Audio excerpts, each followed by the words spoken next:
Great, thank you. Thank you very much. So first of all, I would like to thank you for the invitation. It's always a pleasure to be here. You have a very nice country, and I'm always honored to share with you our experience, because we all learn from each other, and I think that this will be a fruitful exchange. So in the next half an hour, I would like to focus on the place of affinity and the results of affinity regarding the importance of this trial for the future and for the patient that we will have to treat with early breast cancer of, let's say, more advanced disease regarding the prognosis. The first thing I would like to remind you, what was the prognostic value of HER2 disease in the early breast cancer without trastuzumab? And my colleagues previously mentioned what was the situation in Taiwan, but I want just historically to remind you these two curves that are actually published more than 40 years. On the left side, you have for node-negative population, the impact of the tumor size regarding the overall survival rate. These are the historical and still actually valid treatments without any treatment. And here you have the prognosis regarding the overall survival according to the number of positive lymph node involvement. And again, these are the two main most important parameters that, as you mentioned before, are not just independent regarding the tumor stage at the point when we take into charge the patients. Then back to the very first publication in 90s from Dennis Lemon. At that moment, he was a fellow in William Maguire at San Antonio Hospital. And then they were interested in what are the mechanisms of resistance to the endocrine treatment, and trying to find why some patients do not benefit from tamoxifen even they are estrogen receptor positive. They find the importance of the HER2 oncogene. And also, at that moment, not only they find the correlation between the prognosis, as you see here, an amplification of the gene and the outcome of the patient, but also, even at that moment, they were ready for a concept of targeting this receptor as a potential target for improving the outcome of the patients. Thank you. And what I wanted also to focus here is that the number of copy as 5 copy or 2 copies was a cutoff just decided according to the publication. But in fact, there is probably a correlation independently of the number of copy, but when you have an amplification at 2 copy, it's less aggressive comparing to 3, 4, 5, but any case, until you have a signal that HER2 might be amplified or overexpressed as a protein, this is the first signal of aggressiveness of the disease. And then very, very quickly, from historical database, there was a lot of publication trying to look what is exactly the prognostic impact of HER2 expression or amplification of the gene in different subset of patients that have been treated all around the world. And this was a meta-analysis published in 1998, just showing that from more than 40 retrospective studies from database, HER2 was clearly an independent prognostic factor in node positive. That means that even in the baddest population regarding the prognosis, HER2 remains again a very important bad prognostic parameter. And there was also a signal in the node-negative population. This was before taxanes and before trastuzumab, of course. Then interestingly, there was also another approach. This was the publication of Jo and Sue, showing that even for those very small tumors, when we think that we have tumors than less than 2 centimeters or less than 1 centimeter without any node-positive disease, when you look at the different parameters that might influence potentially the outcome, you see here on the second line that HER2 expression is probably, again, for the small tumor, a potential independent prognostic parameter. Then we have explored impact of anthracycline. Yes, most important in HER2 positive disease comparing to the HER2 negative. The impact of taxanes, this was one of the last publications in New England Journal of Medicine in 2007, comparing paclitaxel without paclitaxel. And here you have on the right side the HER2 positive population. You can see the impact of the taxanes in this population, which is clearly more important than in the HER2 negative. But the last generation of trials that were published with a central review of HER2 positivity, but without giving to the patient an anti-HER2 treatment, was the BCRG 001 trial, comparing the TAC versus FAC. And you see that, again, node positivity remains still a very important prognostic parameters, and particularly even if you have more than 3 positive lymph nodes. The second point was here, according to the HER2 status, on the left side negative, on the right side positive. And you see that when you have a combination of taxanes, anthracycline, and cyclophosphamide, you have still at 6 years more than 30% of probability of relapse and have a signal of very aggressive disease. And then you combine both, you can see that the most important parameters regarding the prognosis with the new generation of chemotherapy, anthracycline and taxanes, were node positivity and HER2 positivity. So the conclusion from this historical point of view was that in absence of trastuzumab, HER2 is an independent prognostic parameters, according to the aggressiveness of the disease.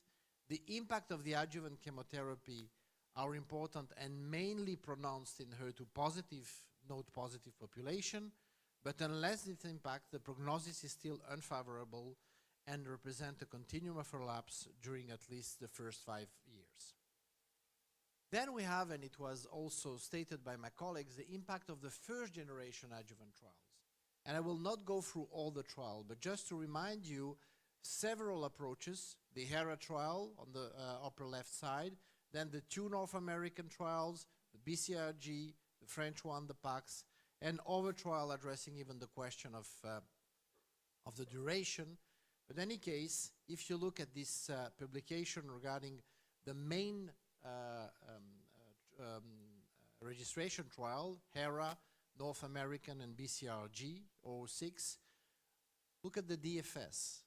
The impact is always on the same range and very important, very strong. When you look at the HERA trial with 8 years of follow-up, it's a 25% reduction of relapse, and exactly the same hazard ratio regarding the overall survival benefit. So this was a very, very strong signal to say now the backbone of the treatment strategy in HER2 positive disease is no more to consider what is the optimal chemotherapy, but is what is the optimal HER2 blockade. Because this was a new paradigm, blocking HER2 and adding the other type of treatment in combination with the anti-HER2. The other thing that we have learned from the first generation trial was when we look at the North American trial was in fact that as early you will introduce trastuzumab in the adjuvant setting, so in combination with the chemotherapy, of course, better will be the results regarding the outcome of the patient. So this gives 2 messages that are for me very important. One is try to optimize the combination of chemotherapy to use potentially pretty early trastuzumab and pertuzumab in combination with taxanes. And the second thing is that if this works in the adjuvant setting, that means that potentially even it's a signal for the neoadjuvant approach in some of the cancer, because if you want to introduce even earlier, the best approach is maybe in some cases to begin with the chemotherapy and the anti-HER2 treatment, of course, and then have the surgery after. And if you look at the results that we have with longer follow-up, this is the BCRG 006, you see that even if we improve the outcome, there are still 25% of the patient that will have a relapse with a combination of Herceptin with anthracycline taxanes or taxanes with carboplatin. Then there is another message that is very important for us. And this message is provided, these messages, because several of them coming from the ERA trial. The lessons are, I will say, three very important. The first one, here you have just an insert from the New England Journal of Medicine publication showing that in this trial, there was only 20% of the patient approximately that received taxanes in the adjuvant setting. So the patient in the ERA trial were mainly treated by anthracycline, some of them CMF, and about 20% with taxanes. The second point is that with the 2 years of follow-up, there is no signal that prolonging the duration will change anything regarding the outcome, independently also of the hormone receptor positive or negative disease.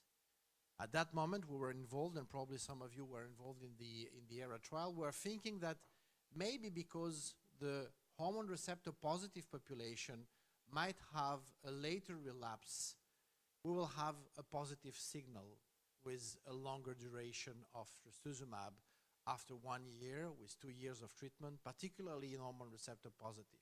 But it was not the case.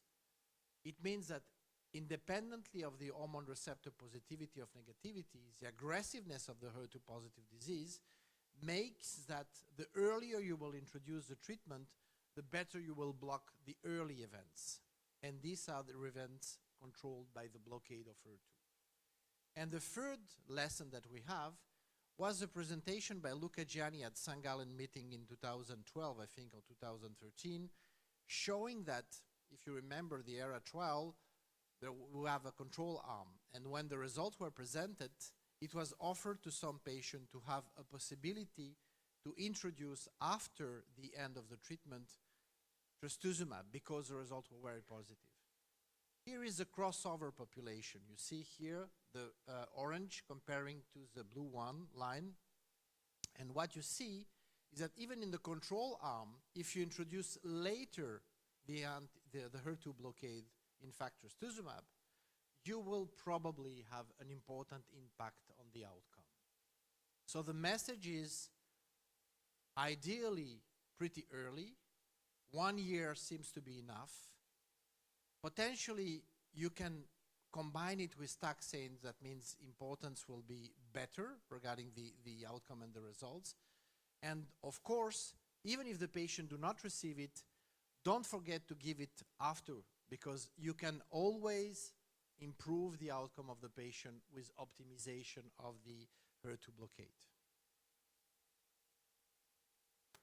Regarding the taxanes, there is one very important trial for me that was previously mentioned by one of my colleagues, is the Tolane trial. And this trial is a phase 2 trial addressing the question of the weekly paclitaxel in combination with trastuzumab, 1 year trastuzumab, and just 4 months of weekly paclitaxel. And when you look at the disease-free survival in this phase 2 trial, you have a very, very good result. What you have to remember is that the patients that have been included in the Tolane trial are patients with node-negative disease and tumor less than 3 centimeters. So let's suppose that it's a T1 and 0. Regarding that, my perception, but it's not only mine because we have this kind of discussion at St. Gallen and with other colleagues, is that this could be defined as the population, the HER2, let's say pretty good population, node negative, small tumor, HER2 positive, that maybe do not need more than 1 year of Herceptin in combination with taxanes. That means that because it's sometimes difficult, and it was discussed on the previous part of the meeting, it's sometimes difficult to define what is an aggressive disease. We can define what is a less aggressive one. And the other one are all the patients when we have to consider and to think about optimization of the blockade. The next generation trial in the adjuvant setting for this, let's say, better prognosis population will be to compare weekly Taxol with 1 year trastuzumab to TDM1. And this is an important point. You will see it after in another sequence. So back to the first generation trial, I will say that in presence of adjuvant trastuzumab now, 1 year is a standard of care. We might avoid anthracycline, and it's possible for small tumors, less than 2 centimeters, node negative, using the Tolone combination with weekly Taxol and 1 year of trastuzumab. But with longer follow-up, and this was shown in her 2 years, the outcome of the estrogen receptor positive and negative population seems identical, and there is still a high risk of relapse in some patients with adjuvant trastuzumab. And the question is it possible to do better? And it's why we have several trials that have addressed the question. I will skip the question of bevacizumab in this situation. You know that we have a negative trial in the adjuvant setting in combination with trastuzumab. I will skip the question of ALTO trial, which was also negative regarding this point, because the combination of lapatinib and trastuzumab failed to demonstrate an improvement of the outcome of the patient. And I will just focus first on the extended trial. This was mentioned. This trial addresses the question of, after 1 year of trastuzumab in the adjuvant setting, comparison between neratinib and placebo. A little bit less than 3,000 patients. There was several issues regarding not the design, but the fact that the statistical consideration have changed several times. But in any case, the result and the trial was considered to be positive globally. And in an exploratory analysis, it was stated that maybe the hormone receptor positive population is a population that benefit better from the blockade. What is a little bit strange is that in metastatic situation and in neoadjuvant situation with neratinib, the population that do benefit more are the hormone receptor negative population. That means that we can consider a lot of explanation regarding why neratinib might be positive in this subset of patients, but the point is that it's not very clear. And we have to be careful. This is just an exploratory analysis. The second point is that we have a high rate of diarrhea due to neratinib, and there is actually a lot of consideration to potentially restrict neratinib in very, very aggressive patients that have not received optimal treatment in the adjuvant setting during the first year. And what is the optimal treatment for the aggressive disease? To be honest, I think that this is actually the new standard. It's the affinity trial. This was presented 2 years before now, so last year at the ASCO meeting, published in the New England Journal of Medicine. And I just want to remind you the very simple design of this trial, which is probably one of the largest trials that we will have in the adjuvant situation from the second generation trials, close to 5,000 patients that have been included. And I think that probably we will not have a third generation with this kind of number of patients included. The trial was very simply designed, but very pragmatically. HER2 positive population, chemotherapy, and then randomization between Herceptin plus placebo versus Herceptin plus Perjeta. And what is important also is that the primary endpoint was IDFS. We have among the different secondary endpoints, the DFS, but also the overall survival. And there are several stratification factors that were very well defined: chemotherapy, hormone receptor status, nodal status, geographical region also, and protocol version, because you will see that during the period of recruitment, and according to the result, we have more and more precise showing what is the evolution of the HER2 positive disease. We have defined that the inclusion criteria were this one: tumor size more than 1 centimeters if they are node negative, or even smaller than 1 centimeter if they are grade 3, estrogen receptor negative, or very young woman, less than 35. But the main criteria was HER2 positive population, node positive. And the HER2 positivity was confirmed by a central review, which is also a very important point. And from the different statistical point of view, the amendment that we have provided in the trial addresses the question of, because we think that this strategy is a very helpful strategy for aggressive HER2 positive disease, we want to clearly show that it works in this subset. And the main driver of aggressiveness is the node positivity. It's why the node negative patient were no longer eligible under the protocol amendment B. The node negative enrollment was capped, and 1,000 node positive patients were added, and increasing the sample size from 4,000 to 5,000 approximately. The statistical hypothesis was importantly a reduction, as you see, of risk of IDFS of 25%. Exactly the same expectation that we have in the ERA trial, with a margin that you will see here, and an absolute benefit between 2 and 3%. This was the hypothesis. So let's look at the results. This is the affinity primary endpoint result when you look at the overall population. In the green curves, the patient have been treated with Perjeta and Herceptin. In the orange one, the patient treated with Herceptin and placebo. There was about 90% reduction of the risk. The trial is positive regarding the primary endpoint, with another ratio of 0.81 and a p-value of 0.0446. We can stop here and say it's a positive trial. The hypothesis was good. Maybe the magnitude is not such important regarding the absolute benefit, but it's a positive trial. But in fact, a little bit close to 2% of absolute benefit might be a little bit complicated to discuss regarding we need to use this approach for all the patients.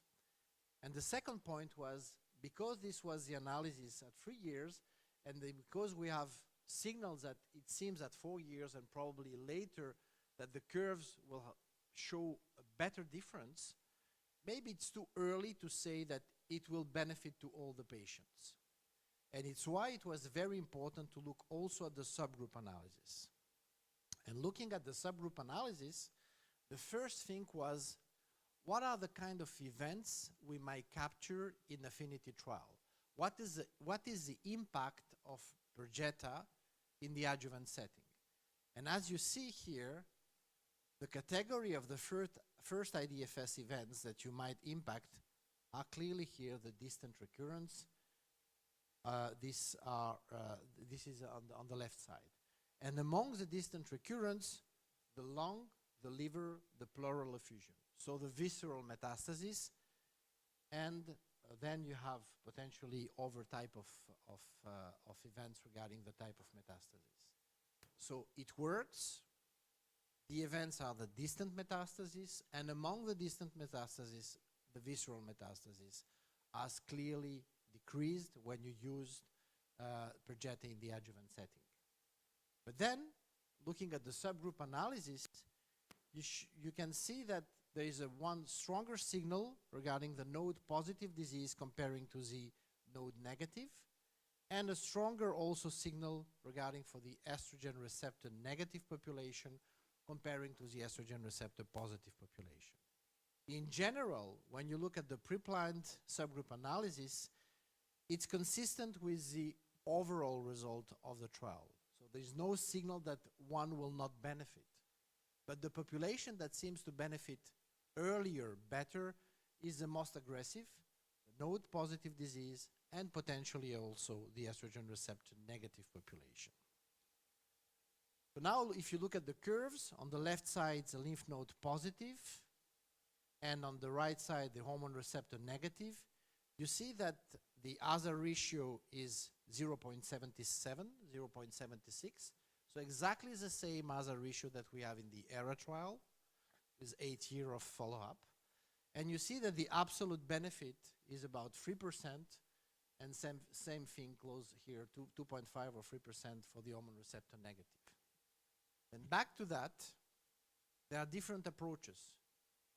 Some of the, let's say, regulatory authorities will be very pragmatical one and say, okay, it works in node positive, and it's why you have to use it in node positive.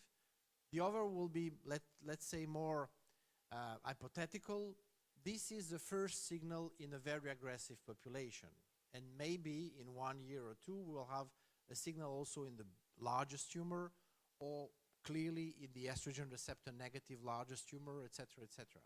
So it's why the statement and the way, the wording of the approval in the different country might be a little bit different. We'll see it at the end. What about the safety issue, sorry? The safety issue is well known because from the Cleopatra trial and from the neoadjuvant trials, we have exactly this signal. A little bit more diarrhea, but you see that the grade 3 and more is just 3%. Stomatitis, 1% here, and nothing special. In general, it's better tolerated when you look at the, when you use Perjeta in combination with Herceptin than when you use other type of doublets that you can use in metastatic disease, for example. And in general, it's very well tolerated. The other problem was, do we have a signal regarding the potential cardiac issue? Because we are blocking actually HER2 with 2 monoclonal antibodies, and maybe we will increase the rate of LVEF decline. And in fact, the answer was no. There is no signal of any cardiac issue that was clearly increased with a negative outcome on the result of the trial. If you look now with the different findings that we have in the metastatic disease and potentially the rate of discontinuation due to, let's say, diarrhea or other thing, you see that the rate is very low. So in fact, it's feasible, it's effective, and there is no new signal of toxicity. When you put all these elements together, this gives a strong signal that it might be, again, a new standard of care in aggressive early HER2 positive breast cancers. But at the end, because it's now mandatory from our authorities, and probably it's exactly the same thing in your country, we want also to evaluate the quality of life. And the ERTC QLQC13 was used to evaluate affinity trial and the outcome and the quality of life in the patients. So I will just take several points. The first one is the global QLQC13 and looking at the diarrhea. You see, when you ask the patient, have you used the diarrhea? The answer is yes, but probably at the beginning when you introduce the taxanes. As soon as you stop the chemotherapy, the rate of diarrhea grade 3 and the rate of impact of the diarrhea is clearly pretty the same, and at the end of the follow-up, at the end of the treatment, it's exactly the same. So the impact is very, very modest regarding this item. The second one is regarding the physical functioning by treatment regimen. Do you have any trouble taking a long walk? Do you have any trouble taking a short walk? Trouble regarding to stay on bed or fatigue or this kind of thing? And you see that the curves are totally superposable.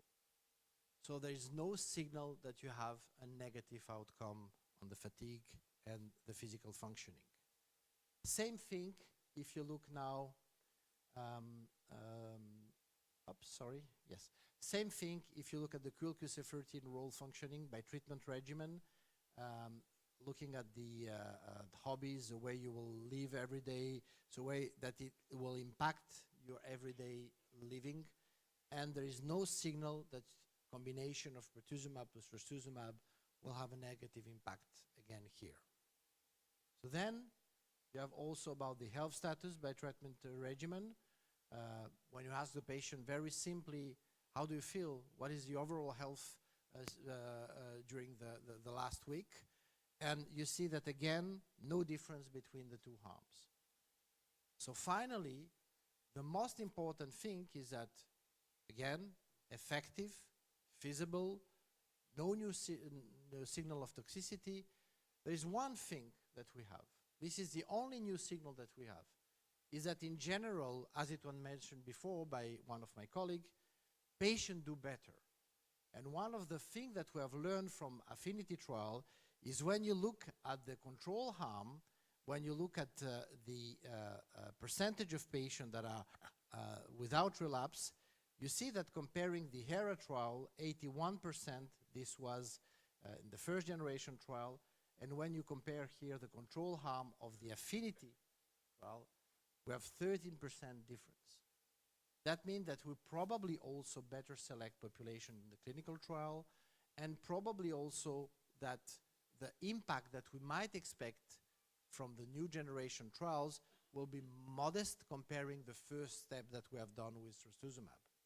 But because it's modest in the overall population, we have to better define what is a population that will benefit from pertuzumab, and clearly it's a higher risk with node-positive disease and potentially the estrogen receptor negative. So when you look, the efficacy key findings, primary objective that was met, about 20% reduction, no issue with safety, and again, results that confirm the importance of the HER2 blockade and the importance of this dual blockade regarding the control of the disease, even in very early breast cancer. This is the conclusion of the FDA. You see the prescribing information, the CHMP, so the MEA, which stated exactly the same thing regarding the duration of the treatment without consideration of have you initiated in the neoadjuvant or not. So this is also a very important point. So the conclusion here is that there is still some residual risk of distance recurrence when you use 1 year trastuzumab in some patients. The extended trial I mentioned before was a positive one, but we have to be careful because the ratio between efficacy and toxicity is not clearly in favor of using this approach. Affinity is positive, clearly not in node negative today, but it's in node positive population. And the population that might benefit more from the adjuvant pertuzumab is a high risk. And again, I could not define it clearly, but I know what is a low risk, small tumors, less than 2 centimeters, node negative. So let's have, if we have 5 or 10 minutes more, I don't know, yes, I have 5 minutes. What about the adjuvant after neoadjuvant anti-HER2 treatments? And this is a crucial point for me, and to be honest, I will not show you new data because we don't have this answer on the literature.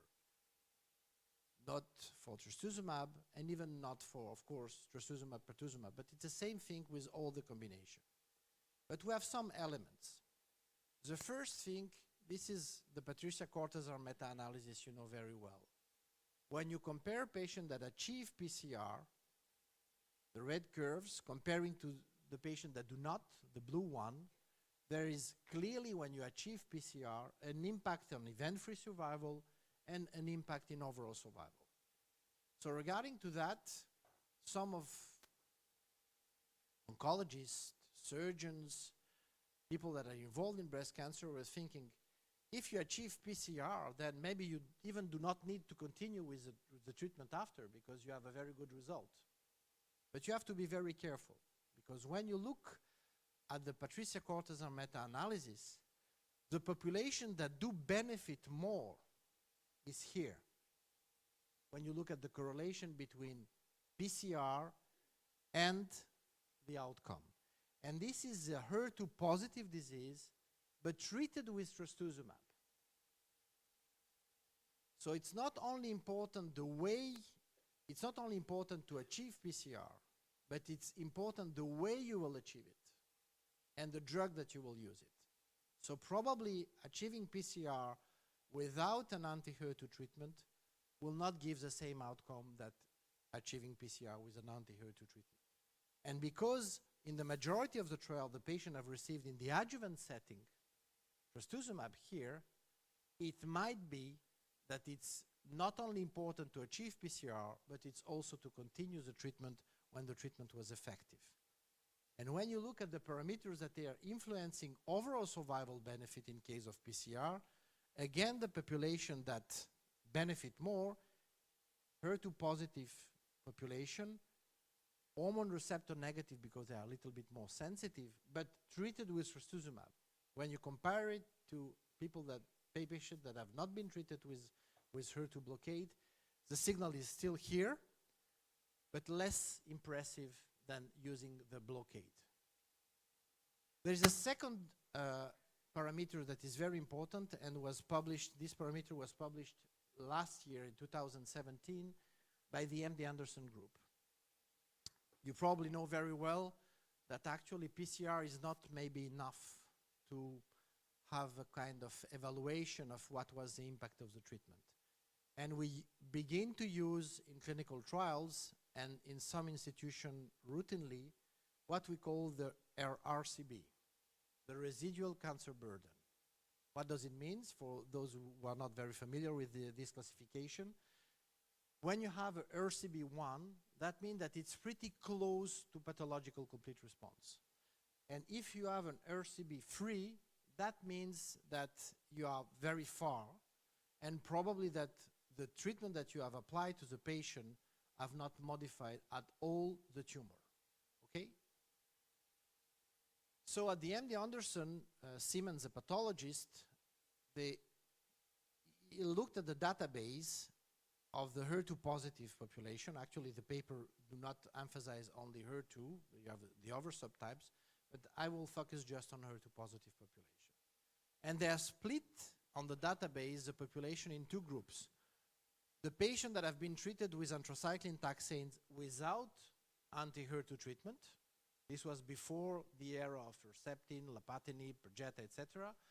And the patients that have been treated in the neoadjuvant setting with anthracycline and taxanes and anti-HER2 treatment.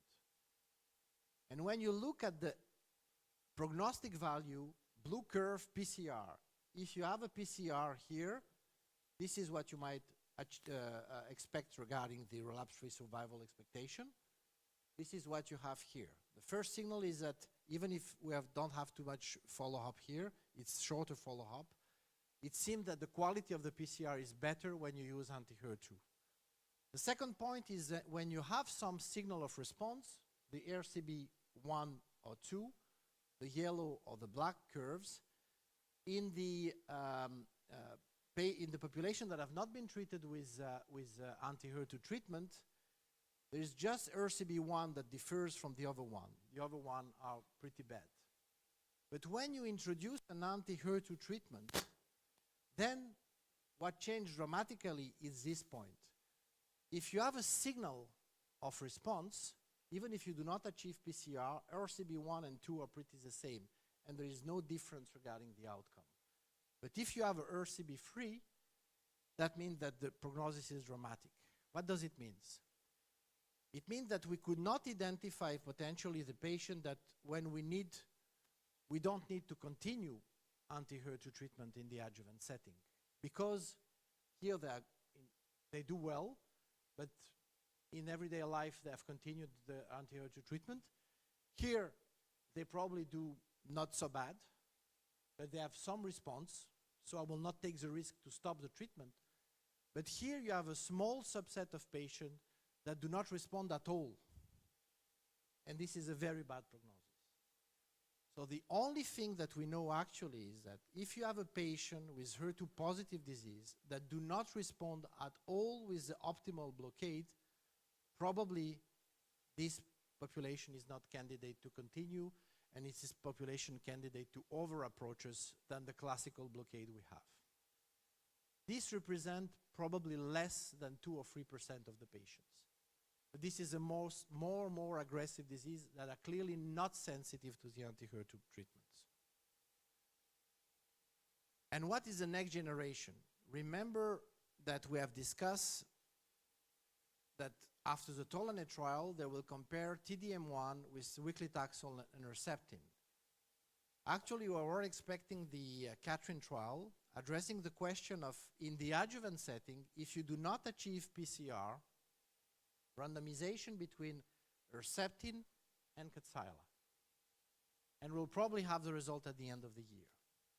So until we do not have the result of this trial, actually our guidelines in France, in my institution, in other institution, is if we have initiated in the neoadjuvant setting the double blockade, we will continue the double blockade. But if TDM1 is superior to trastuzumab in case of absence of PCR, then it will be more complicated. Because if we have a double blockade up front and do not achieve PCR, we'll probably not stop the treatment in the adjuvant setting, but discuss if there is a strong place for TDM1 in the adjuvant setting here or not. So PCR is a good surrogate marker. Unfortunately, even if the patient achieves PCR, there is still a risk of relapse and mortality. The risk is greater and correlated with what we call the residual cancer burden. And retrospective analysis is suggesting that maintaining the same optimal blockade in the adjuvant situation after neoadjuvant treatment might improve the outcome. So back to the question that you have addressed to me, understanding the impact of affinity, you have the key point here. When we treat patients in early breast cancer, the main goal is to cure the patient. About 30% of patients treated for early breast cancer might develop metastatic breast cancer even if they have HER2 positive disease, when they have the criteria of aggressiveness, of bad prognosis. And don't forget that half of the HER2 positive metastatic breast cancer are actually, when you look at the clinical trial, are de novo metastatic disease. So that means that this is not a very rare situation. The second point is, again, when you look at the affinity population compared to the other key population, you see that the affinity population is a node positive population. You have even a little bit more patients than in the ERA trial. There are more hormone receptor positive population. The tumor size is here. And when you look at the impact, again, this is a very huge trial comparing to the first generation trial and probably one of the last important trial in the adjuvant setting of HER2 positive disease. Then back to the history of pertuzumab in HER2 positive disease. If you have a drug that is active in metastatic disease with an impact in overall survival, in neoadjuvant setting with impact in PCR, and actually in adjuvant setting, that means that this is a new standard regarding the blockade of the receptor of HER2. And finally, even if we look at the impact, the absolute benefit, you have to remember that actually when we compare CMF versus no chemo, anthracycline versus CMF, taxane versus anthracycline, this incremental impact and of the treatment that we have in the adjuvant setting were pretty modest at the beginning, but as they are actually the standard of care, because we consider that the absolute benefit of 3% is recommended to be the standard of care. This is what we have in the meta-analysis regarding the taxanes plus anthracycline comparing the anthracycline. And this is when we look also at the different guidelines, and particularly the ESMO guidelines, when we look at the impact of a treatment in the adjuvant setting, substantial improvement for A and B, regarding the different criteria that we apply at the ESMO guidelines conference. The results from the affinity trial are here. So they are considered to be clearly a new standard of care for aggressive HER2 positive disease in the early breast cancer. And it's why it's recommended by St. Gallen Expert Consensus Conference, the different national and international guidelines like ASCO, NCCN, AGO, and some French guidelines. So in summary, affinity trial is a new standard of care for patients of high risk of recurrence. The magnitude of the clinical benefit is in line with the previous improvement of treatment modalities that we have, and according to the different criteria of evaluation. At this moment, the patient at high risk of recurrence are, of course, first the lymph node positive disease, but potentially also the first signal with the hormone receptor negative disease. And we will see with a longer follow-up if it do not benefit to overpopulation.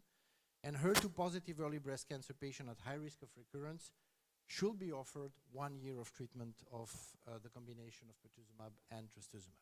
Thank you very much. 谢谢 Professor Joseph Gligorov. Could you please remain on stage? We also have some Q&A session. 欢迎黄顾问。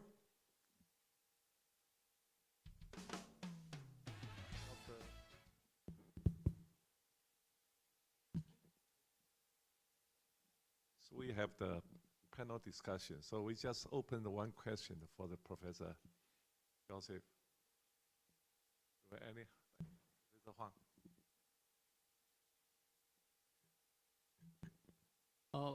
Thank you for the excellent review. And you just mentioned in the first part that anthracycline and taxane is important for the HER2 positive disease. And how about the platinum? Because in the BCIG, they try to use platinum to replace anthracycline. But do you think platinum is really necessary? I mean, if one patient receives 6 cycles of taxane and dual blockade or single blockade and achieve PCR, do you think she still needs anthracycline for adjuvant therapy?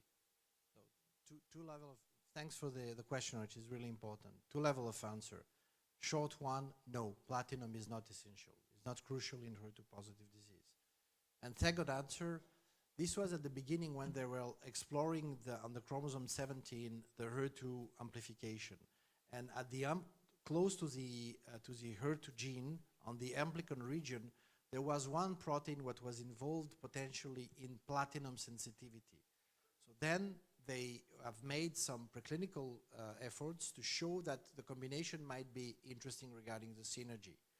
But you have to remember that in the metastatic setting, docetaxel plus trastuzumab was compared with docetaxel platinum plus trastuzumab. And there is no benefit of addition of platinum in metastatic setting. So actually, looking to the neoadjuvant results, these parameters, I will not consider to use platinum salt in the adjuvant setting, even if I do not use anthracycline. Taxanes with platinum, with blockade with trastuzumab and pertuzumab is enough for me. One small question again. You also mentioned that in the HERA trial that there is a crossover. So you can give Herceptin even after the adjuvant or even after a long time. But in affinity, we don't have the crossover. I mean, the patient, so far, they are not planning to give the patients Perjeta, right? So just wonder that if one patient receive neoadjuvant with single blockade, I mean trastuzumab, and there is no PCR, will you consider giving pertuzumab afterwards for adjuvant? Yes. The answer is yes. With chemo or without chemo? No. If the patient has received optimal chemotherapy regimen, that means taxanes plus let's say trastuzumab, or even anthracycline followed by taxane trastuzumab, I will probably consider in this situation, in the absence of PCR, the addition of pertuzumab in the adjuvant part.